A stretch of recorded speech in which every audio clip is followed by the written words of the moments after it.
bien ahí? Podcast Facico está de regreso. Después de un pequeño descanso, estamos emocionados de volver a conectar con todos ustedes. Conoce las novedades en las diversas facultades de la región Veracruz. En cada episodio abordaremos temas fascinantes con la compañía de invitados especiales. Estamos listos para retomar esta aventura juntos. Síguenos en las redes sociales de Expresión Facico. Una producción de la Facultad de Ciencias y Técnicas de la Comunicación de la Universidad Veracruzana. Podcast Facico. La información en toda su expresión. Hola, ¿qué tal? Sean bienvenidos a Expresión Facico V. Soy Laila Garibay, esto es Podcast Facico. Esto es una producción de los alumnos de la Facultad de Ciencias y Técnicas de la Comunicación de la Universidad Veracruzana, ubicados en Campus Mocambo, Boca del Río, Veracruz, México. Síguenos en las plataformas de Facebook, YouTube y Spotify como Expresión Facico V. El día de hoy nos encontramos con la licenciada en Psicología Samantha Jesús Ortiz Hernández. Esto debido a la conmemoración del 10 de septiembre, Día Mundial de la Prevención del Suicidio. Ella se encuentra en la Facultad de Medicina en la región Veracruz, con la especialidad en Pediopsiquiatría Infanto-Juvenil y exdirectora estatal del Centro Estatal para la Atención del Autismo en el DIF estatal, entre otras actividades que ha desempeñado a lo largo de su carrera como psicóloga. Cuéntanos, ¿por qué se conmemora el 10 de septiembre como el Día Mundial del Suicidio? Hola Laila, pues muchas gracias por la invitación y pues claro, es un tema bastante importante, creo que en el tema de la salud mental, sin duda. El 10 de septiembre es el día para conmemorar el Día de la Prevención del Suicidio, ¿no? Es un tema que ha impactado a lo largo del mundo a las mujeres, a los hombres, a los niños, a los adolescentes, y sin duda es algo que tenemos que empezar a voltear a visibilizar, porque cuando se trata de conmemorar un día como tal para ver algo que está pasando, es para que nosotros no solamente tomemos ese día para concientizar, sino es como darnos cuenta que es tan importante que le han dado un día específicamente para visualizar que hay una problemática de salud mental a nivel global, ¿no? Inclusive la OMS ha definido, ¿no?, el suicidio como este acto deliberado que ha iniciado y se ha realizado por una persona en pleno conocimiento, ¿no?, o una expectativa de su desenlace fatal. Y yo creo que desde ahí tenemos que identificar que en muchos momentos perdemos ese sentido de vida, ¿no? Perdemos esas ganas de hacer algo, perdemos esa motivación para hacer algo, y que no importa qué edad tengamos, sino que el hecho de sentir ya no esa motivación o sentir una depresión o una tristeza, que yo creo que es algo que ha originado por mucho tiempo el que una persona piense en quitarse la vida, permite que en algún momento se hagan más problemas acerca de eso, ¿no? El suicidio sin duda va a ser una punta de lanza ante situaciones que han permeado en su desarrollo a lo largo de la vida, ¿no? No sentirse comprendidos, no sentirse identificados con algo, no sentirse parte de algo, pero sobre todo la pregunta que muchas veces nos hacemos, que es: ¿eres feliz? A partir de esa felicidad o en busca de esa felicidad es la importancia de cuidar este tema del suicidio, ¿no? Porque las personas que no se sienten felices muchas veces tienen otros trastornos también comórbidos acerca de este tipo, ¿no?, de problemas de salud mental, y al final eso genera pues que tomen acciones definitivas como quitarse la vida. Para usted, ¿cuál considera que son las principales causas? Sin duda, el no sentirse felices es la primera. Sin duda, no sentirse parte de. También el hecho de que en muchos momentos las personas no se sienten escuchadas. En muchas ocasiones, y yo siempre les pongo estos ejemplos a los jóvenes de la facultad, que cuando decimos: hola, ¿cómo estás? Buenos días, nos quedamos con esa respuesta automática, ¿no? Bien. Y a veces la coherencia o la congruencia entre lo que yo visibilizo en mi cuerpo, en mi gesto, ¿no? Estoy bien, muchas veces no va de acuerdo a lo que yo estoy diciendo, o al revés, ¿no? Yo puedo decir que estoy bien y a veces no estoy bien, realmente tengo algo más.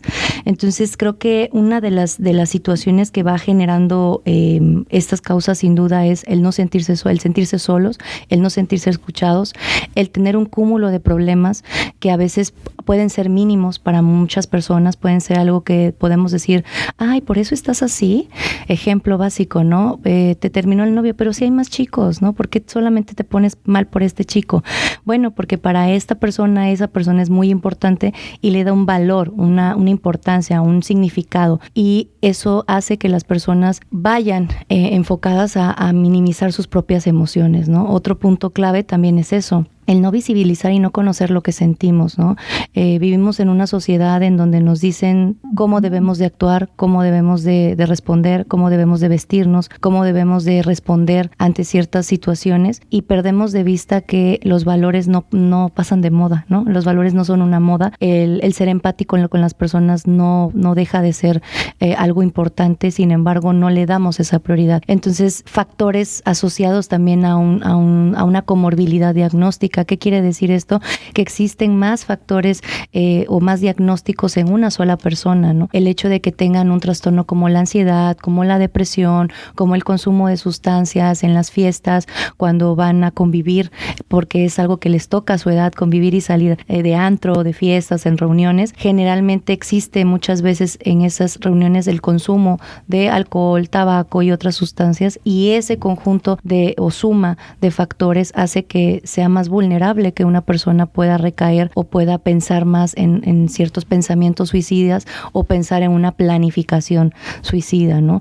Y por último, creo que sería la parte de el cómo priorizan su salud mental, ¿no? La salud física es algo que con el paso del tiempo se ha ido intensificando y priorizando, pero la salud mental todavía tiene ciertos estigmas, todavía tiene ciertos tabúes, inclusive con el nombre de salud mental es algo que nos alarma, es algo que no podemos acceder tan fácil o no queremos acceder tan fácil. El hecho de ir al psicólogo también es otro factor importante porque al final no todos tienen un acceso a la contratación o a la adquisición de un psicólogo dentro de sus escuelas, dentro de la parte personal, de decir yo voy a pagar para ir a un psicólogo de forma privada.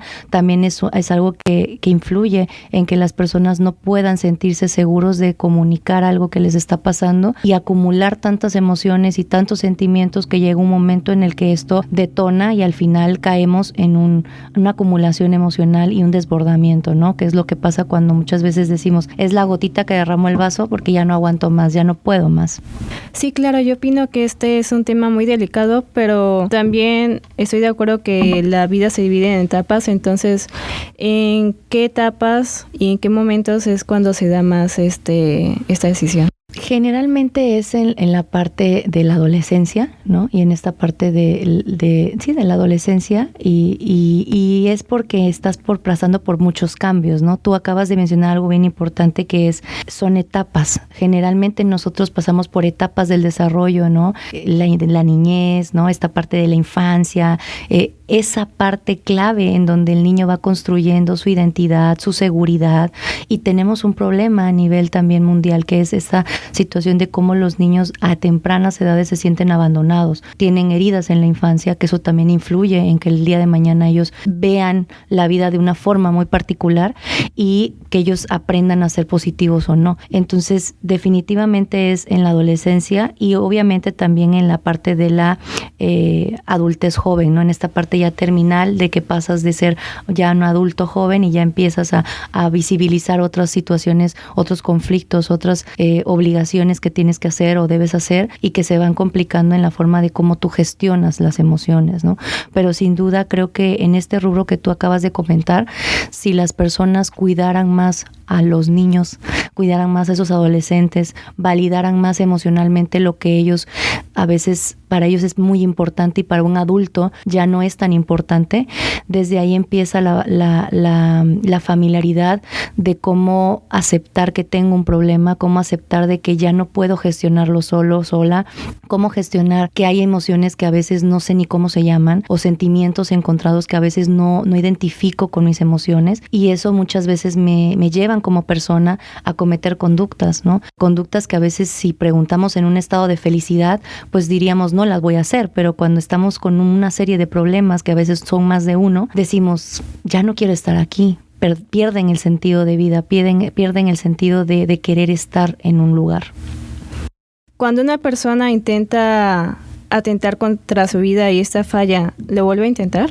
Sí, generalmente, y creo que esta pregunta es bien importante porque todo empieza con una idea que sabes que no vas a hacer o que no quieres hacer, pero muchas veces es, ¿y si pasaría? ¿Y si hiciera algo? ¿No? Como en el hiciera. En este sentido, las personas que siempre o que han externalizado en algún momento que van a hacerlo, hay muchas posibilidades, ¿no? Inclusive en la OMS se ha hecho varios estudios y han dicho que en la adolescencia justamente hay personas que hasta 20 veces intentan hacerlo, ¿no? Y empiezan de intentos a lo mejor, digámoslo, breves, ideas como solamente y pensar en que ya no quiero estar, es que ya no soy feliz, es que entonces con qué método lo voy a hacer, ¿no? Que ya pasarías a algo más radical, ¿no? Con un arma, con un cuchillo, con pastillas, o sea, ¿cuál es el objetivo de por qué ya no quieres estar? Y sin duda empiezan también a identificarse esto con ciertas conductas que muchas veces dejamos pasar y normalizamos, como por ejemplo, no saber gestionar cuando estoy enojada, encerrarme en mí misma, no contestar lo que realmente siento, decir no cuando es sí, decir sí cuando es no, permitir aspectos de violencia en la pareja, permitir acciones que violenten mi integridad, hacer cosas que a veces yo no quiero hacer y que muchas veces digo, bueno, lo voy a hacer porque quiero a esta persona, lo voy a hacer porque confío en esta persona y se sienten defraudadas, ¿no? Al momento de hacer estas situaciones y generalmente un intento fallido, planificado, generalmente puede repetirse en un periodo aproximadamente de 12 a 18 meses, pero al final son estadísticas, pero cada persona tiene una perspectiva diferente y eso no garantiza que sea como una receta que te dice cada 12 horas, ¿no? O cada 8 horas, sino que realmente es una aproximación, pero la realidad de cada persona es una, ¿no? Entonces, creo que en este tipo de conductas, que diríamos como las red flags, es esta parte en donde muchas veces las personas empiezan a autolesionarse, ¿no? Al sentir esta necesidad de aliviar un síntoma ansioso, el liberar un malestar, una presión que es constantemente nuestra amiga, el estrés, ¿no? Que ya vivimos con él todo el tiempo, porque debemos que entregar actividades, porque tengo que entregar ese trabajo, este proyecto, porque voy a hacer una actividad nueva que no estoy acostumbrada o que me da miedo hacerlo. Generalmente todo esto va en un cúmulo y llega un momento en el que empezamos a hacer conductas que van a destruirnos, ¿no? Como por ejemplo empiezas tú a descuidar tu peso, tu imagen, ¿no? Y de ahí ya lo que ves ya no te gusta, ya pasa a otro plano y al pasar a otro plano entonces ya empiezas a no estar segura de ti misma, a no gustarte físicamente y sin duda la tecnología y las redes sociales y los estigmas sociales y la mercadotecnia tiene su lado muy bueno, pero también tiene su lado negativo por cómo venden esa perfección, cómo venden el cómo debo de ser bonita, lo que es ser bonita, el estereotipo de ser una buena persona, el cómo me debo de vestir para agradarle a un hombre o a una mujer, qué talla tengo que ser, ¿no? Inclusive hasta las tiendas, vas a una tienda y a veces dices, ay, me gusta ese vestido, pero nada más hay en XS y S, ¿no? Es algo que va sumando a estas situaciones y todo eso nos hace que en algún momento una persona pueda pensar en quitarse la vida con un método radical, con un método que puede ser, pues, para toda la vida, ¿no? Literal, y no volver a ver a esta persona. Para usted, ¿cuáles serían las principales señales de que una persona está en riesgo de cometer ese acto? Yo creo que el primer punto que nosotros tenemos que identificar es cómo es esta persona generalmente, ¿no? Y cómo se percibe esa persona. Y de ahí empieza a ver todo lo contrario. Yo les digo siempre a los estudiantes, generalmente cuando son niños, el malestar lo reflejan conductualmente. Es decir, si algo no me gusta o algo yo quiero y no me lo vas a dar, hago una conducta, una rabieta, un berrinche, lloro, ¿no? El adulto, conforme va creciendo, o los jóvenes conforme van creciendo y llegan a la etapa adulta, van modificando un poco esta parte. Ya no es tan fácil exteriorizarlo, ya no es tan fácil expresarlo, ya no es tan fácil abrirse a cualquier persona porque van pasando por desilusiones, ¿no? Cuando eres niño o niña, tratan de cuidar tus padres y el entorno, ese lugar seguro, y tratan de estar para ti siempre, pero conforme vas creciendo te das cuenta que ya ese entorno seguro ya no existe porque ya no están tan cerca de ti. Jóvenes que son foráneos, jóvenes que pasan mucho tiempo solos, jóvenes que a veces tienen un problema y no saben a quién acudir o no saben si hablarle a sus papás o a su familia porque los pueden regañar o los pueden regresar a sus orígenes, a sus lugares de origen, ¿no? Son cosas que al final van detonando esta situación, pero yo creo que es visibilizar esas conductas, el ver la comorbilidad diagnóstica que existe tan variada, ¿no? El tener ansiedad, el tener depresión, que son primas hermanas, ¿no? Casi siempre si tienes una, después tienes otra. El no tener esta cultura de ir a hablar las cosas cuando las sientes, sino hasta que ya no puedes más con tu sentir. Eso también es algo que afecta, ¿no? En este proceso y sin duda también las cuestiones de cómo una persona puede pasar de un estado de vulnerabilidad a un estado ya de agresión, incluso, ¿no? A autoagredirse o inclusive agredir a alguien más para sacar toda este malestar. El aislamiento es algo que es evidente, ¿no? En este proceso de identificar a una persona que puede ser un riesgo suicida, y también personas que no dicen lo que sienten pueden ser vulnerables, ¿no? A esta parte cuando pasan una situación trágica o una situación muy difícil, un duelo, por ejemplo, también personas que pasan por situaciones que pierden a un familiar, a una pareja, a un hijo, a una hija, a personas que al final son de su círculo cercano, empieza a haber un cambio conductual.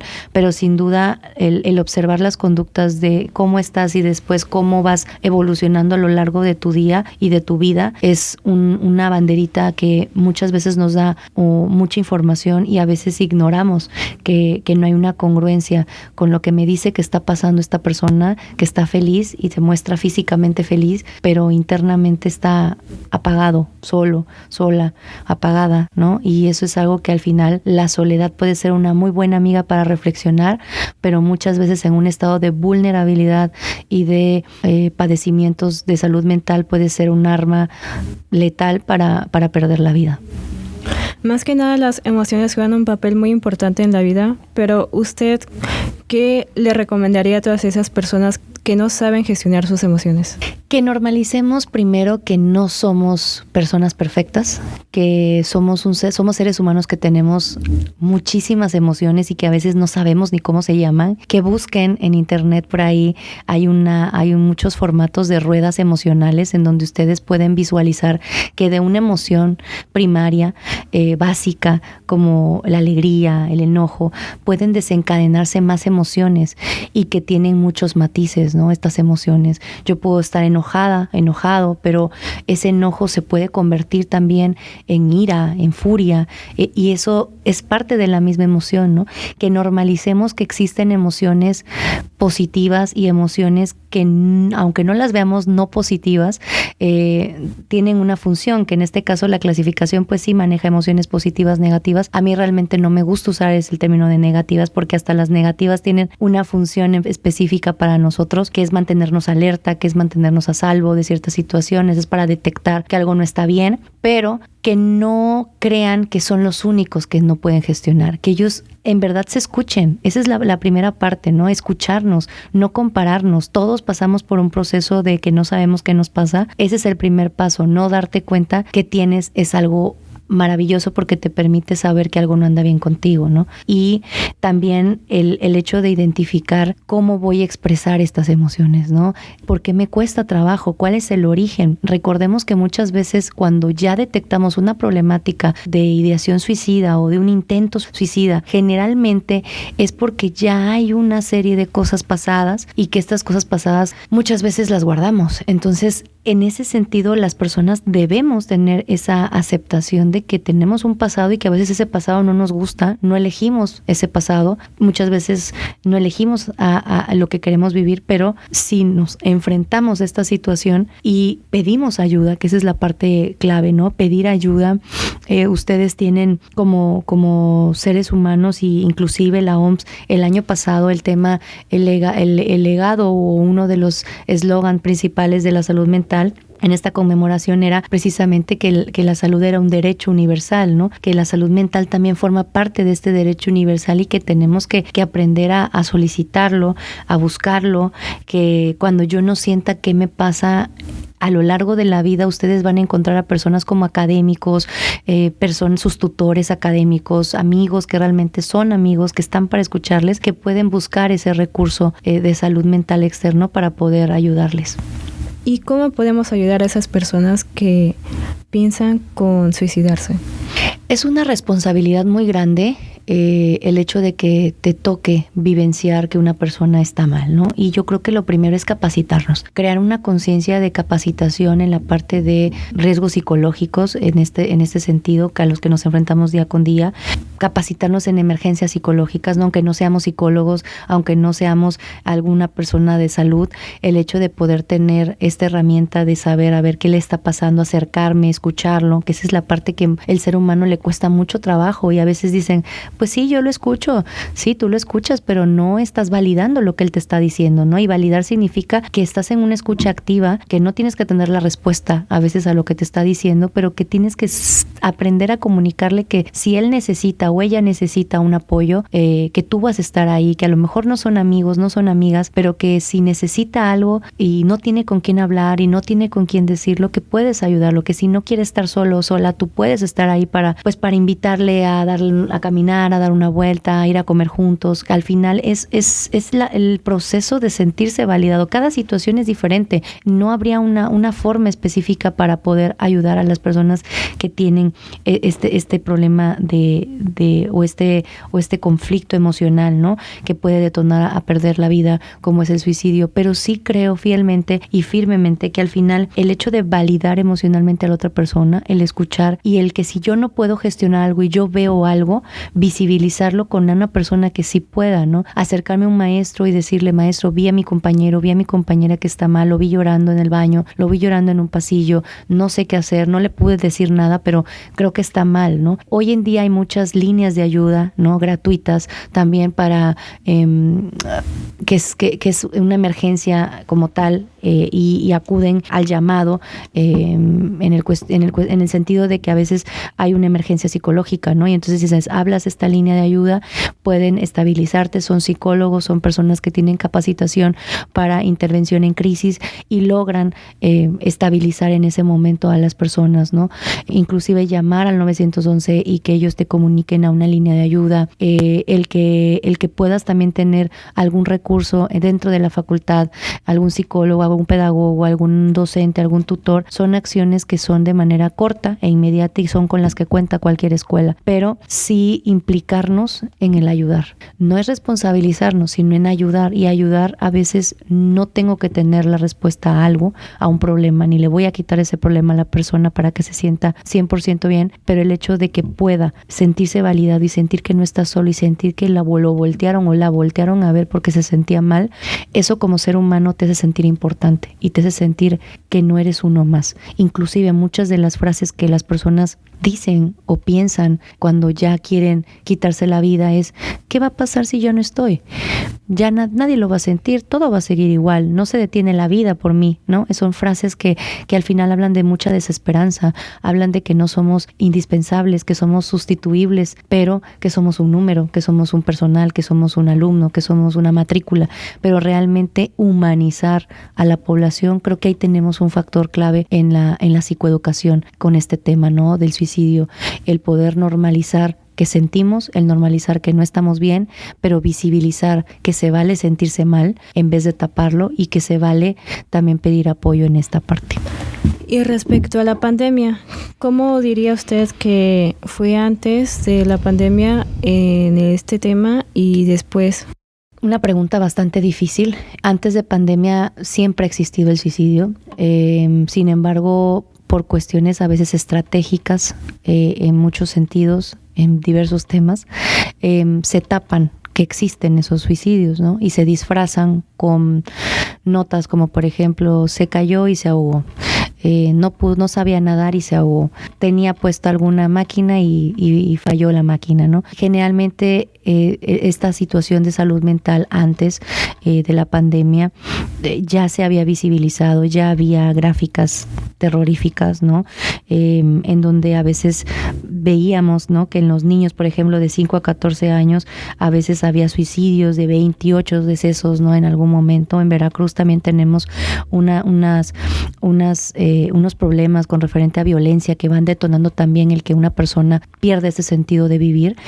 pero era más difícil a veces acudir al psicólogo, ¿no? Acudir a un programa, acudir al psiquiatra por un tema de depresión, de vulnerabilidad, de suicidio, de ideación, de planeación. Con la pandemia se vinieron a visibilizar más estos problemas, empezaron las convivencias más obligatorias. ¿Por qué obligatorias? Porque ya no podías irte a ningún lado, tenías que estar, si te tocó con la pareja, pues con la pareja, si te tocó con los esposos, con el esposo, si te tocó la esposa, si te tocó con tus padres, y se visibilizaron problemas y otros trastornos como la ansiedad, la depresión, violencia intrafamiliar, consumo de sustancias, el saber cómo convivir con una persona que no es lo mismo que yo vea a mis padres un rato, a que yo vea a mis papás 24/7 y que no sepamos qué hacer dentro de la casa juntos, en lugares muy pequeños, en lugares con una dinámica familiar muy, muy compleja. Y la pandemia permitió darse cuenta, y los psicólogos en línea nos volvimos un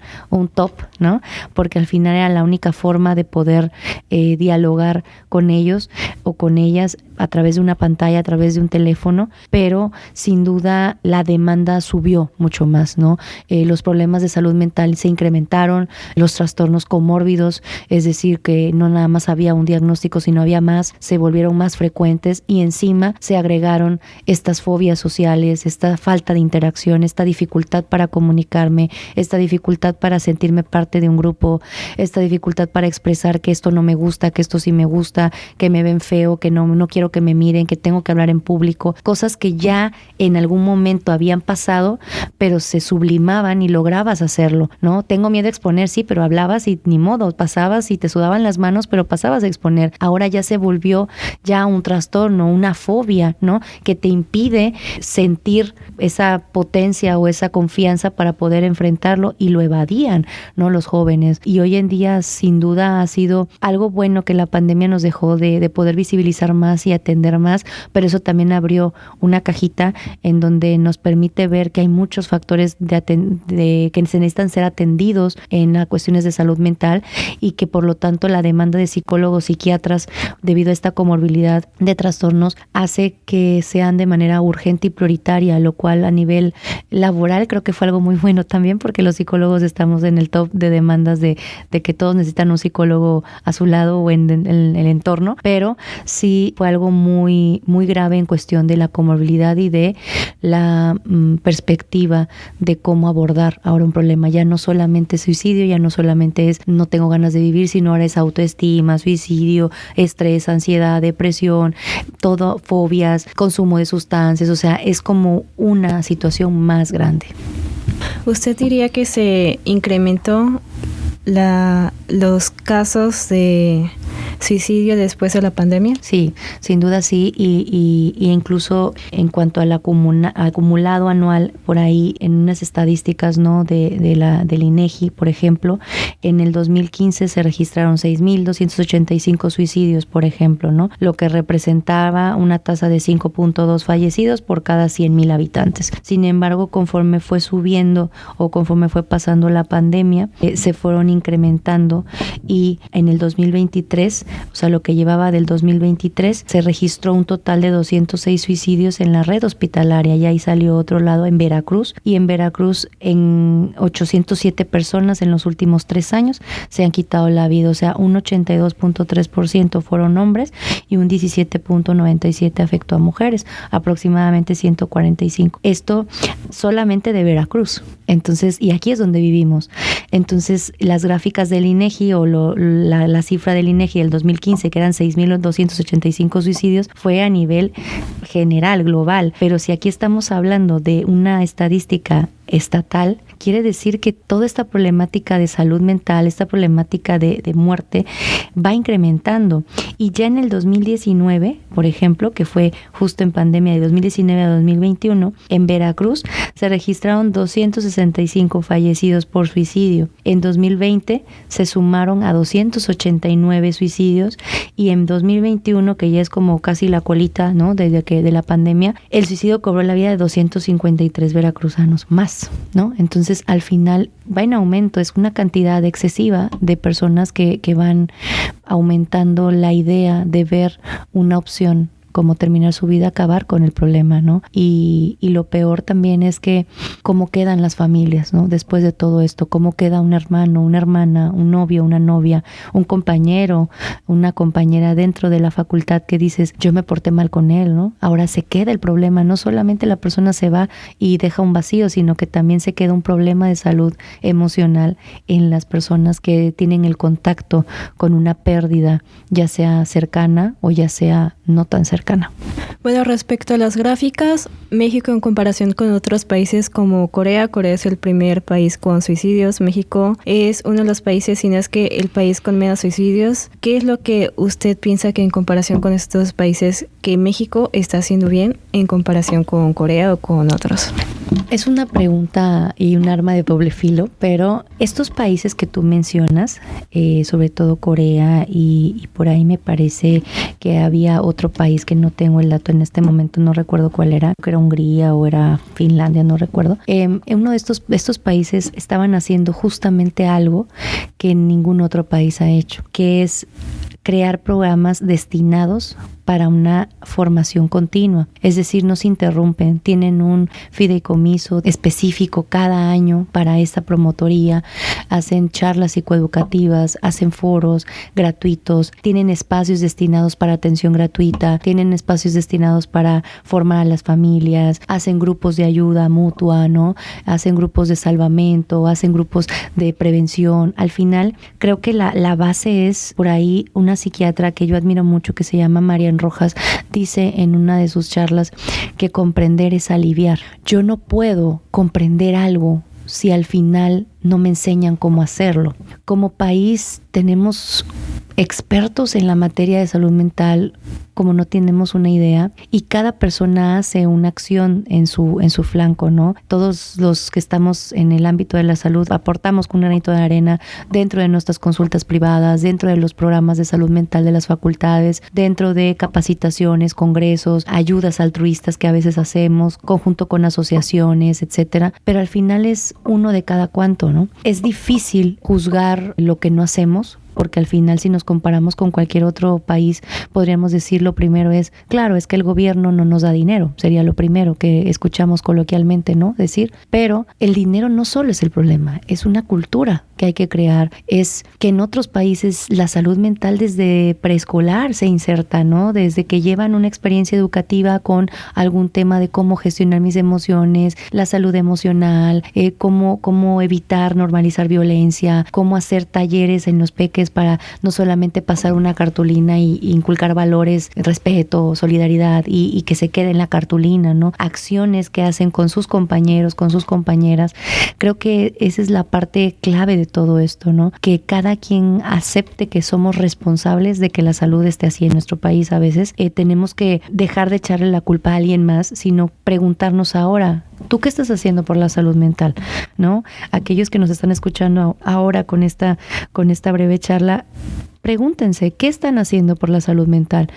¿Qué aportas tú como sociedad de la salud mental, hacia la salud mental? ¿Realmente estás haciendo algo o solamente exiges un apoyo en algo en particular, pero no aportas tú algo, ¿no? Entonces yo creo que desde ahí parte todo, de la cultura, de la educación, de la prevención.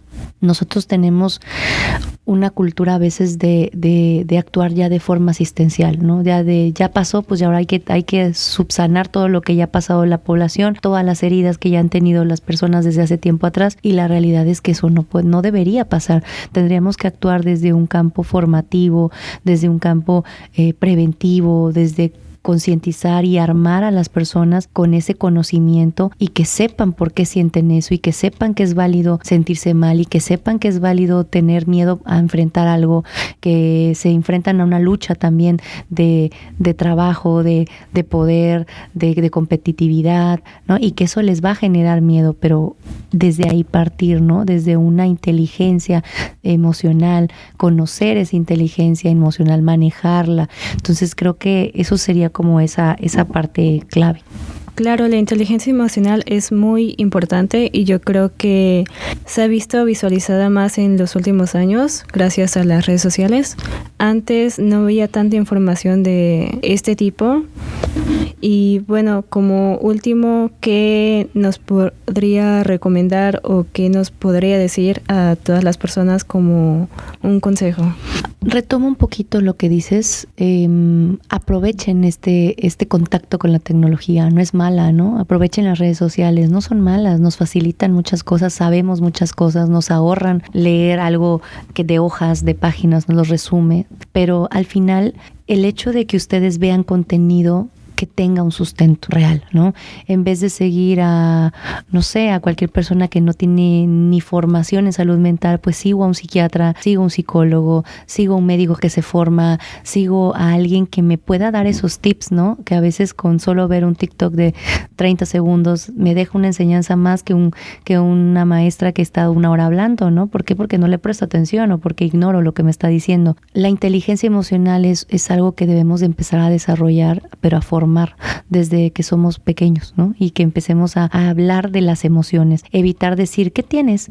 Nada. Y nuestra cara nos dice otra cosa y invalidamos eso que estamos sintiendo y decimos no tengo nada cuando realmente sí tengo algo, ¿no? Empezar a hablar, manejar nuestras emociones, conocerlas, saber por qué me enojo, saber por qué me llevo al extremo, saber por qué acumulo, saber por qué evito a las personas, saber por qué no me quiero vincular emocionalmente. Todo eso es parte de una base, ¿no? De la inteligencia emocional y que es pilar. Como recomendaciones yo les diría, visibilicemos que existe personas y que todos en algún momento nos sentimos mal en la vida, que muchas veces no sabemos qué hacer, que muchas veces tomamos decisiones equivocadas, pero que en esta vida se vale equivocarse porque venimos a aprender, venimos a ser feliz, venimos a buscar el amor, venimos a buscar esa plenitud, esa autorrealización, ese reconocimiento social, familiar, estatus laboral, pero que al final tenemos que no ignorarnos en cómo nos sentimos, no ignorar que se vale sentirse que no puede uno un día, pero lo que no se vale es quedarme yo ahí, que escuchemos videos, sí, que veamos videos, que escuchemos audios, que escuchemos podcasts, que podamos empezar a hacer un cambio en nosotros, hagan una lista en donde puedan decir qué es lo que quiero yo en mi vida y del otro lado de la lista pongan qué estoy haciendo para conseguir eso que quiero en mi vida y la otra parte de abajo es cómo es mi vida ahorita. Con ese ejercicio ustedes se van a comparar y van a darse cuenta que podrán desear algo, pero no lo están trabajando para eso. Y que muchas veces, aunque ustedes deseen eso, aunque no lo estén trabajando, ustedes van en contra de eso que quieren y que eso desean. Acudir al psicólogo, sin duda. A veces es costoso, a veces es difícil destinar una parte monetaria para poder atender esa salud emocional, pero es algo prioritario, es algo clave, es algo que deben de aprender a priorizar, el ir a una institución pública, a una institución privada, cuando se pueda. Claro que sí, acudir a espacios que me sumen, hacer actividades que me sumen. Siempre les digo, el ejercicio, el respirar, el meditar, el hacer estiramientos, el jugar algún deporte, practicar algún deporte, el jugar algo que les guste, el comer algo rico, el pasar tiempo con su familia, el sanar heridas del pasado, el poder mejorar la relación con sus padres, el poder sanar a esos niños emocionales internos que están dentro de ustedes para poder generar a este adulto que quiere y que va en busca de la felicidad. Es algo que debemos hacer, pero sobre todo platicando yo con un doctor muy querido, que es un psiquiatra muy reconocido aquí en Veracruz, que se llama el doctor Ábrego. Me decía el doctor ayer, es que tenemos que prepararnos para vivir felices. Tenemos que prepararnos para buscar esa felicidad. Y claro, estoy totalmente de acuerdo con él. Vamos en busca de esa felicidad, ¿no? Pero no nada más es buscarla por buscar, es cosecharla para buscarla y encontrarla, ¿no? Entonces, si nosotros podemos acudir a talleres, charlas, congresos, jornadas, todo lo que vaya sumando, grupos de ayuda, solicitar también estos GAM, que el CENDIU en la facultad, en la Universidad Veracruzana los maneja bastante bien. Pueden ustedes solicitar como facultad que se cree un GAM, un grupo de ayuda mutua, en donde si bien es cierto no es una atención individualizada, terapéutica, porque no lo es, no es esa finalidad, es como una forma de hacer esta catarsis saludable, ¿no? Esta catarsis de poder vaciar un poco lo lo que a mí en la semana, en el mes me agobia, y que a veces otra persona me siento identificada y puedo quizás comprender un poco cómo se siente y también tomar tips que a veces sí puedan servir, a ver si a él le funciona, a ver si me funciona, ¿no? Pero sobre todo, acudir con un profesional de la salud mental es la mejor herramienta, es la mejor inversión que todos los jóvenes pueden hacer hoy en día. El darle esa prioridad a la salud mental creo que es la base del éxito hacia que nosotros podamos vivir, y como siempre lo he dicho, que es una de mis frases que me caracteriza, transformando y visibilizando la salud mental, concientizando por la salud mental es algo que nos va a cambiar. Y como dice Marian Rojas, pues sí, comprender es aliviar. Vamos a potencializar esta información, potencializar y no normalizar el suicidio, y no creer que no pasa, y no taparlo, y no generar cuestionamientos que van fuera de lugar o que es minimizando el sentir de una persona, sino que realmente asumamos nuestro rol en la sociedad y formemos parte de este cambio para que podamos mejorar la salud mental en el mundo, la salud mental en nuestra facultad y la salud mental en cada una de las personas que se han sentido solos, abandonados y vulnerables. Claro que todas las personas son importantes y siempre se puede ayudar al prójimo, ya que siempre es un juego de emociones ya sea para bien o para mal, como usted lo mencionó. Y bueno, nos despedimos con la psicóloga Samantha de Jesús Ortiz Hernández. Gracias y cuídense mucho, y siempre estoy para apoyarles. Gracias por escucharnos el día de hoy. Yo soy Laila Garibay y te invitamos a que sigas escuchándonos a través de las plataformas de Facebook, YouTube y Spotify como Expresión Fasico V. Me despido de ustedes y hasta la próxima. Podcast Fasico. La información en toda su expresión.